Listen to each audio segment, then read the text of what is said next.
یہ چیزیں ہم کتابوں میں پڑھتے ہیں نا، یا فلموں میں دیکھتے ہیں، یا ڈراموں سے امپریس ہو جاتے ہیں، تو ہم کہتے ہیں کہ بہت سی باتوں پہ چپ کر جاؤ، اگلے کو خود ہی بات سمجھ میں آ جائے گی۔ زمانے میں اب اتنی زیادہ ہر بات پہ گفتگو ہونے لگ گئی ہے کہ اگر آپ چپ کر جاتے ہو یا بیک فٹ پہ رہتے ہو تو بہت مرتبہ، بلکہ اکثر، آپ کی بات کسی کو سمجھ نہیں آتی۔ وہ ایک بہت مشہور تھی نا بات کہ روئے بغیر تو ماں بھی بچے کو دودھ نہیں دیتی۔ تو اب تو چونکہ ٹائم کے اوپر چیز بہت ڈیپینڈ کرنے لگ گئی ہے، اس لیے بچوں کے رونے کا کوئی انتظار نہیں کرتا، اگر وہ رو بھی لیں تو اس کو ٹائمر کے مطابق اس کو دودھ دیتے ہیں۔ بہرحال بات صرف یہ ہے کہ ہر مرتبہ خاموشی بہت اچھی بات نہیں ہے۔ ایک تو ہر مرتبہ خاموشی میں لگتا ہے کہ آپ نے گیو ان کر دیا ہے،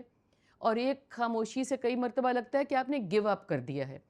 تو ہر وقت گیو اپ یا گیو ان کرنے کا مطلب یہ نہیں ہے کہ آپ آرام سے بیٹھ گئے ہو،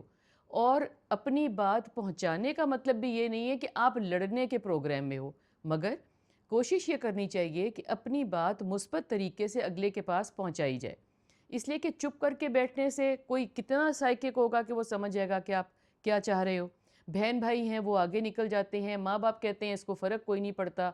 تو لڑائی ڈالنے کی بات نہیں ہے، لیکن مطلب یہ ہے کہ کسی وقت آپ کی مثبت جگہ بھی پھر آپ کو نہیں ملتی۔ کھانے پینے میں کوئی آپ کا حصہ ہے، کہیں جانے میں آپ کا کوئی حصہ ہے، اگر آپ چپ کر کے بیٹھے رہیں گے کہ اب ان کو پتہ لگے میں نے کالج جوائن کرنا ہے، اب ان کو پتہ لگے میں فرینڈز کے ساتھ کہیں جانا چاہتی ہوں، اب ان کو پتہ لگے کہ میں کچھ اپنے دوستوں کے ساتھ کرنا چاہتا ہوں، یا مجھے جوتا چاہیے، یا مجھے پاکٹ منی چاہیے، تو بہت سی باتیں، اس گہما گہمی کی زندگی ہے نا، تو بہت مرتبہ ہم غور بھی نہیں کرتے کہ ایک شخص کوئی بہت عرصے سے چپ ہے۔ ایونچولی پتہ ہے ہم کیا سوچتے ہیں کہ اس کو بہت زیادہ بولنے کی عادت ہی نہیں ہے، یہ ویسے ہی خاموش آدمی ہے۔ اور خاموش آدمی بہت مرتبہ ہمیں پتہ ہی نہیں لگتا کہ ہمارے سامنے گھٹ گھٹ کے فوت ہو جاتا ہے۔